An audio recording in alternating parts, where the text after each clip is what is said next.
हिंदी में यूपीएससी की तैयारी से संबंधित प्रोग्राम्स को देखने के लिए सब्सक्राइब करें study IQ IAS Hindi. Hello everyone, welcome to study IQ IAS Hindi. This is Manish Shrivastava. जैसा कि आपको पता है, सुबह 8 बजे एक इंपॉर्टेंट सेशन लेकर मैं आता हूं जिसमें साइंस एंड टेक के अलग अलग टॉपिक्स को हम डिस्कस करते हैं। हमने फिजिक्स में एक चैप्टर स्टार्ट किया था, दैट इज हीट, जिसको ऊष्मा कहा जाता है। इसमें मैंने आपको हीट क्या होती है, टेम्परेचर क्या होते हैं, टेम्परेचर कौन कौन से स्केल्स होते हैं, इनके बारे में बताया था। आज हम थर्मोमीटर्स के टाइप को भी देखेंगे, साथ साथ आज हम थर्मोडायनेमिक्स के लॉ को भी पढ़ेंगे कि क्या क्या इसके नियम होते हैं। तो आज हम इनके सारे लॉज, इसके कौन कौन से नियम हैं, इनको समझ लेंगे। साथ साथ ऊष्मा को मापने के लिए जो इसका मापन किया जाता है, इसको मेजर किया जाता है, तो कौन कौन से टेम्परेचर नापने के लिए जो थर्मोमीटर्स यूज होते हैं उनके बारे में बात करेंगे। तो शुरू करते हैं आज का सेशन। इसके अलावा कोई भी डाउट्स आएंगे इन सोशल मीडिया हैंडल पे मुझसे जुड़ सकते हैं। लेक्चर की PDF यहां से डाउनलोड करेंगे। देखते हैं। तो देखिए, ये एक थर्मोमीटर है। अब थर्मोमीटर जिसको तापमापी कहा जाता है, इसके बारे में हम बात कर रहे हैं। तो थर्मोमीटर भी अलग अलग प्रकार के होते हैं। अगर हम बात करें तो जो सबसे मोस्ट कॉमन है वो कौन सा है, तो वो होता है आपका लिक्विड थर्मोमीटर, इसको द्रव तापमापी कहा जाता है। ये भी दो प्रकार के होते हैं। एक जो होता है, एक होता है अल्कोहल बेस्ड।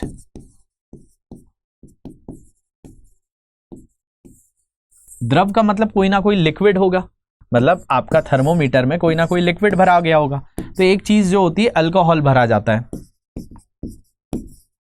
तो अल्कोहल युक्त तापमापी होता है। और एक पारा युक्त तापमापी होता है। आपके लिए जो महत्वपूर्ण है वो ये वाला है, पारा, जिसको क्या कहा जाता है, मरकरी बेस्ड थर्मोमीटर। ये क्यों महत्वपूर्ण है आप लोगों के लिए, क्योंकि बेसिकली जिसको डॉक्टरी थर्मोमीटर या डॉक्टरी तापमापी कहा जाता है या क्लिनिकल थर्मोमीटर कहा जाता है, वो इसी से जुड़ा हुआ है। जो क्लिनिकल थर्मोमीटर है वो आपका बेसिकली किसका होता है, तो पारे का बना होता है। ये बेसिकली अल्कोहल बेस्ड होता है। जब पारा जम जाता है तो कहीं पर, तो उससे भी कम रेंज में जाने के लिए अल्कोहल का यूज किया जाता है। लेकिन आपके लिए जो इंपॉर्टेंट है वो यही है कि भाई क्लिनिकल थर्मोमीटर, जिसको डॉक्टरी तापमापी कहा जाता है, इसकी बात कर रहे हैं हम। अब यहां से आपको एक क्वेश्चन डायरेक्ट आता है कि जो आपका क्लिनिकल थर्मोमीटर है या फिर आपका डॉक्टरी तापमापी है, इसकी रेंज क्या होती है, इसको कितनी रेंज में रखा जाता है। तो अगर वो सेल्सियस का है तो सेल्सियस में बताया जाता है इसकी रेंज होती है 35 डिग्री से 42 डिग्री सेल्सियस के बीच में, क्योंकि हमारी बॉडी का जो सामान्य तापमान है वो 37 डिग्री। तो हमारा 37 से एक 36 हो सकता है, 35 तक निकाल सकते हैं, या बुखार आता है हमको तो वो 40 तक पहुंच सकता है। और अगर हम वही बात करें किसमें, फ़ारेनहाइट में, तो फ़ारेनहाइट में वो 94 डिग्री फ़ारेनहाइट से 108 डिग्री फ़ारेनहाइट के बीच में ये रेंज रखी जाती है। इसमें हमारा सामान्य तापमान 98.6 फ़ारेनहाइट होता है, जो मैंने पिछली क्लासेस में आपको बताया हुआ है। तो basically liquid type of thermometer बहुत ज़्यादा यूज़ होता है। ऐसे बहुत सारे प्रकार के होते हैं, प्लेटिनम रेसिस्टेंस होता है आपका, और भी बहुत सारे टाइप के हैं। लेकिन आपसे ज़्यादा जो पूछा जाता है एग्जाम में वो क्लिनिकल ही पूछा जाता है। और क्लिनिकल किसका है, तो द्रव का है, मतलब लिक्विड थर्मोमीटर का ही।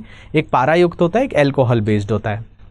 इसके बाद देखिए, इसके बाद हम बात करेंगे थर्मोडायनेमिक्स की। थर्मो मतलब हीट होता है, उष्मा होता है। डायनेमिक्स मतलब उसका चालन, मतलब उसका जो है फ्लो होना, उसके अंदर कोई भी तरह का परिवर्तन होना, उसकी बात की जाती है। तो अगर यहाँ पे मैंने एक एग्जाम्पल दिया है कि जब आप क्या करते हैं, अपने हाथों को मलते हैं, कई बार ठंड में बहुत ज़्यादा ठंड लग रही होती है तो अपने हाथों को रब करते हैं। रब करने के बाद क्या होता है, हीट निकल कर आती है। तो जब आप कुछ सेकंड के लिए अपने हाथों को रगड़ते हैं तो आप पाएंगे कि आपकी हथेलियां गर्म हो जाती हैं। और यदि आप विज्ञान के चश्मे से इस घटना को देखते हैं तो क्या कर रहे हैं आप, यहाँ पर जब आप हाथ रब कर रहे हैं तो हाथ रगड़ने में हो क्या रहा है, आप लगा रहे हैं यांत्रिक ऊर्जा, मैकेनिकल एनर्जी। और मैकेनिकल एनर्जी आपकी हीट एनर्जी में बदल जा रही है, मतलब आपकी जो यांत्रिक ऊर्जा है वो ऊष्मा ऊर्जा में बदल रही है। तो अगर इससे देखें तो आप महसूस करेंगे कि मूल रूप से यांत्रिक ऊर्जा, हाथों को रगड़ना, ऊष्मीय ऊर्जा गर्म हथेलियों में परिवर्तित हो जाती है। तो मतलब जो ऊर्जा का संरक्षण का नियम चलता है कि energy is neither created nor be destroy, it can be transform from one form to another. मतलब ना ऊष्मा का उत्पादन हो सकता है ना उसका क्षय हो सकता है, बस वो एक रूप से दूसरे रूप में परिवर्तित हो सकती है। तो इसी प्रकार भाप इंजन का भी उदाहरण है। इसमें ऊष्मा ऊर्जा वाष्प के यांत्रिक ऊर्जा में परिवर्तित करती है। मतलब जो रेलगाड़ी के पहिए हैं वो कैसे घूम पा रहे हैं, वो उसी ऊष्मा का इस्तेमाल कर रहे हैं और उससे वो यांत्रिक ऊर्जा बना रहे हैं। और तो मूल रूप से इस अध्याय में हम ऊर्जा के विभिन्न रूपों के बारे में पढ़ेंगे, जिसमें कैसे एक ऊर्जा के रूप दूसरे में परिवर्तित किया जाता है। तो यही हमको थर्मोडायनेमिक्स के कुछ लॉ से पता चलता है। इसमें 3 लॉ हैं, एक जीरोथ लॉ भी है, तो कुल मिला के 4 नियम हमको पढ़ने हैं। तो जैसा कि आपको पता है कि भाई जो ऊष्मा होती है वो किसी भी उच्च ऊष्मा क्षेत्र से निम्न ऊष्मा क्षेत्र पर जाती है, यही थर्मोडायनेमिक्स कहता है। अब इसी के ऊपर कई नियम दिए गए हैं, तो इन नियम को देख लेते हैं। इसमें देखिए सबसे पहला जो नियम है इसको जीरोथ लॉ कहा जाता है। जीरोथ लॉ को जो है समझना है। अब इसमें क्या कहा जाता है, this law tells about the concept of temperature. इसमें हम किसके बारे में बात करते हैं, तो जीरोथ लॉ ये कानून तापमान की अवधारणा के बारे में बताता है। यहाँ पर देखिए किसके बारे में बात हो रही है, तापमान के बारे में हो रही है। यहाँ पर किसके बारे में बात हो रही है, तो टेम्परेचर के बारे में हो रही है। अब देखिए क्या कहा जा रहा है, इट सेज इफ 2 बॉडीज, ये कह रही है अगर कोई भी 2 वस्तुएं हैं या कोई सिस्टम है। सिस्टम का मतलब सीधा सीधा आप ये समझना है कि भाई जैसे कि बाहर ठंडी होगी तो हमें ठंडी लगेगी, बाहर गर्मी होगी तो हमें ठंडी लगेगी। तो बेसिकली हम सिस्टम हो गए और बाहर की जो चीज़ हो गई वो सराउंडिंग हो गई। तो सिस्टम का मतलब हमारे अंतर्गत की प्रणाली या किसी भी चीज़ को अगर हम देख रहे हैं, किसी भी चीज़ के बारे में बात करें तो वो सिस्टम हो जाता है। तो अब यहाँ पे देखिए ये कहता है कि अगर 2 बॉडीज या कोई सिस्टम थर्मल इक्विलिब्रियम में है। थर्मल इक्विलिब्रियम शब्द को बहुत ध्यान से समझिए। थर्मल इक्विलिब्रियम का मतलब हो गया कि भाई इनमें किसी भी तरह का ऊष्मा का आदान प्रदान नहीं हो रहा है। मान लिया जाए कि यहां पर तापमान 40 डिग्री था, यहां पर 10 डिग्री था, लेकिन धीरे धीरे ऊष्मा यहां पर जाती रही और ये एक सामान्य स्थिति पे आ गए कि पूरा का पूरा ये ब्लॉक 30 डिग्री सेल्सियस पे आ गया। तो इस कंडीशन को कहा जाएगा थर्मल इक्विलिब्रियम। मतलब आपने एक चाय थी, चाय ठंडी हो गई थी, अब चाय को आपने वापस से डाला और गर्म कर लिया तो पूरी चाय का एक ही तरह का तापमान हो गया। अब चाय जो है ना ठंडी रही है ना बहुत ज्यादा गर्म है, एक सामान्य तापमान पर बनी हुई है, उसको कहा जाएगा थर्मल इक्विलिब्रियम। तो यहां पर हम यही कह रहे हैं कि ये क्या लॉ बता रहा है टेम्परेचर के बारे में। सबसे पहले ये इसकी अवधारणा तापमान के बारे में, और क्या कह रहा है कि अगर कोई 2 वस्तु हैं या कोई भी एक कोई प्रणाली है वो अगर थर्मल इक्विलिब्रियम में है। थर्मल इक्विलिब्रियम का मतलब कोई भी तरह की उसमें से हीट ट्रांसफर नहीं हो रही है विद अ थर्ड बॉडी, किसी भी तीसरी चीज के साथ अगर वो हीट ट्रांसफर नहीं कर रही है, then all of the system are in thermal equilibrium with each other.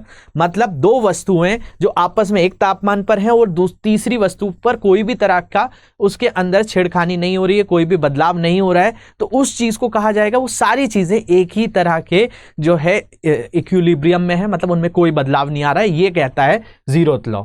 देखिए हिंदी में ये कानून तापमान की अवधारणा करता है। ये कहता है कि यदि 2 शरीर प्रणाली तीसरे शरीर के साथ थर्मल संतुलन, कोई गर्मी हस्तांतरण नहीं कर रहे हैं, तो सभी सिस्टम एक दूसरे के साथ थर्मल संतुलन में है, या फिर आप बोल सकते हैं थर्मल इक्विलिब्रियम में। ये कहता है जीरोथ लॉ। अब देखते हैं फर्स्ट लॉ को। फर्स्ट लॉ क्या कहता है, the change in internal energy of a system is equal to the heat added to the system minus the work done by the system. अब देखिए यहां बहुत अच्छी बात कही गई है कि किसी की भी चीज के आंतरिक जो ऊर्जा है उसके अंदर परिवर्तन, जैसे मान लिया जाए कि हम जो है कुछ खा रहे हैं, उस खाने से क्या हो रहा है, हमको अंदर हीट मिल रही है, हमें एनर्जी मिल रही है। तो बेसिकली वो जो खाना है वो हमको ऊर्जा तो दे रहा है, लेकिन उसको खाने में भी तो ऊर्जा लग रही होगी, कुछ ना कुछ काम करना पड़ रहा होगा। तो बेसिकली यही चीज कहा जा रहा है कि the change in internal energy of system, किसी भी चीज की आंतरिक ऊर्जा में परिवर्तन किसके बराबर होगा, heat added to the system minus work done by the system. अब मान लिया जाए हमने खाना खाने के लिए तो पूरा प्रयास किया, लेकिन हमें बनाना पड़ा, तो उसमें हमारी एनर्जी तो वेस्ट हुई। हमने उस चीज को खाया लेकिन बनाने में भी तो वेस्ट हुआ। तो यहां पर यही 2 स्टेटमेंट पढ़ लीजिए, the change in internal energy of a system is equals to heat added, उसमें ऊष्मा कितनी जोड़ी जा रही है, और माइनस कितना उसके ऊपर काम करना पड़ा उस हीट को ऐड करने के लिए। This law also states that energy is always conserve. ये नियम क्या कहता है कि ऊर्जा हमेशा संरक्षित है। It can neither be created nor be destroy, it can be only transform from one form to another. मतलब ना ऊर्जा का यहाँ पे उत्पादन हो रहा है ना उसकी समाप्ति हो रही है, बस वो एक रूप से दूसरे रूप में परिवर्तित हो रही है। हिंदी में पढ़ते हैं, किसी निकाय को आंतरिक ऊर्जा में परिवर्तन निकाय में जोड़े गए ताप को घटाकर निकाय द्वारा किए गए कार्य के बराबर होता है। और ये नियम ये भी कहता है कि ऊर्जा हमेशा सुरक्षित रहती है, इसे तो ना बनाया जा सकता है ना ही नष्ट किया जा सकता है, इसे केवल एक ऊर्जा के रूप से दूसरे ऊर्जा के रूप में स्थानांतरित किया जा सकता है। ये कह देता है सेकंड लॉ, मतलब ये कहता है फर्स्ट लॉ। एक हो गया जीरोथ लॉ। जीरोथ लॉ कह रहा है कि भाई दो चीजें एक ही तापमान पर हैं और वो तीसरे के साथ हीट ट्रांसफर ही नहीं कर रहे हैं, तो उसको हमने कह दिया थर्मल इक्विलिब्रियम। दूसरा कह रहा है कि भाई अगर हम किसी सिस्टम में एनर्जी ऐड कर रहे हैं, अगर उसमें एनर्जी चेंज हो रही है, तो हम उसमें जितना हीट ऐड कर रहे होंगे उसको हीट ऐड करने के लिए भी तो हमें कोई ना कोई क्या करना पड़ेगा, वर्क डन करना पड़ेगा। तो ये बात कह दी गई पहले नियम में। अब वापस आते हैं दूसरे नियम पे। सेकेंड लॉ कहता है कि in a simple terms it states that entropy, entropy का मतलब एक डिस्टर्बेंस है, एक परिवर्तन है, of a close system always increases over time. ये कहता है कि समय के साथ जो एनर्जी है या एंट्रोपी है, जो डिस्टर्बेंस है किसी भी क्लोज सिस्टम में, मतलब क्लोज सिस्टम का मतलब वही हो गया वो थर्मल इक्विलिब्रियम में। ये कह रहे हैं कि भाई किसी भी सिस्टम को आपने बहुत समय के लिए छोड़ दिया है तो उसमें हमेशा डिस्टर्बेंस क्या होगा, इंक्रीज होगा समय के साथ। For example if we take the universe as a close system its entropy always increasing. इस नियम ने यह बता दिया, सरल शब्दों में यह बताता है कि एक बंद प्रणाली की एंट्रोपी हमेशा समय के साथ बढ़ती है। उदाहरण के लिए यदि हम ब्रह्मांड को एक बंद प्रणाली के रूप में लेते हैं तो इसकी एंट्रोपी हमेशा बढ़ती रहती है। मतलब इस नियम ने यह भी बताया कि भाई थर्मल इक्विलिब्रियम एक समय पे तो होगा, एक थर्मल संतुलन तो होगा, लेकिन आपने किसी सिस्टम को बहुत समय के लिए छोड़ दिया तो आगे चलकर वो जो सिस्टम है उसके अंदर डिस्टर्बेंस आएगा ही आएगा और वो बढ़ेगा ही बढ़ेगा। तीसरा नियम यह कहता है, यह बताता है कि जब तापमान परम शून्य मतलब 0 डिग्री केल्विन से अभी तक धरती के ऊपर इससे कम तापमान नहीं मिला है, सेल्सियस में बात करें तो यह होता है 273 डिग्री सेल्सियस, तो ये एक एंट्रोपी एक स्थिर मान तक पहुंच जाती है। अब जब बताया जाए कि भाई 0 से कभी पृथ्वी पर तापमान ये मिला ही नहीं है, किसी वस्तु में हम पहुंच ही नहीं सकते, इससे ठंडी कोई चीज होती ही नहीं है, तो भाई वहां जाकर क्या हो जाता है, परम शून्य तापमान जो है, एब्सोल्यूट जीरो जो है, वहां पर जाने के बाद जो आपकी एंट्रोपी है वो स्थिर मान तक पहुंच जाती है, वो स्टेबल हो जाती है, मतलब उसके नीचे कुछ भी नहीं है। It states that the entropy approaches a constant value, वो एक कांस्टेंट वैल्यू पहुंच जाती है कब, 0 केल्विन पर। 0 केल्विन का मतलब -273 डिग्री सेल्सियस, और इस विश्व में -273 डिग्री से नीचे कोई चीज का तापमान है ही नहीं, कोई निकाल ही नहीं पाया है। तो अगर देखा जाए इनको, अगर आपको एक छोटे से शब्दों में कंक्लूड करना है तो आपको पहला जीरोथ लॉ क्या कहता है, थर्मल इक्विलिब्रियम इज ट्रांसिटिव, मतलब अगर दो सिस्टम एक ही तापमान पर है और वो तीसरे के साथ कोई हीट ट्रांसफर नहीं कर रहे हैं तो ये सब आपस में क्या है, थर्मल इक्विलिब्रियम पे। फर्स्ट कहता है energy is conserve, it form can be converted, energy संरक्षित तो रहती है लेकिन एक से दूसरे में परिवर्तित होती रहती है। सेकंड कहता है energies can flow equilibrate, energies जो है वो आपकी फ्लो होती रहती है और इक्विलिब्रेट होती है, जैसे समय के साथ बढ़ती रहती है। और थर्ड कहती है driving force for equilibrium uniquely defined, जिसमें हमने यही कहा कि 0 केल्विन पे जाने के बाद कोई भी तरह के जो उसके अंदर डिस्टर्बेंस खत्म हो जाते हैं, वहां जाकर वो स्थिर हो जाता है। तो ये थर्मोडायनेमिक्स के लॉ हमको देखने मिलते हैं। तो होप इनको आप थोड़ा बहुत समझने आया होगा। अगर आपको इसमें और भी कोई डाउट लग रहा है तो आप मुझे जरूर कमेंट सेक्शन में लिखकर बताएंगे। इसके अलावा कोई भी डाउट्स आते हैं सोशल मीडिया हैंडल पे जुड़ सकते हैं, लेक्चर की पीडीएफ यहां से डाउनलोड करेंगे, और भी कोई डाउट्स आते हैं तो कमेंट सेक्शन में मुझे जरूर बताएंगे। Thank you very much for watching this, have a great day.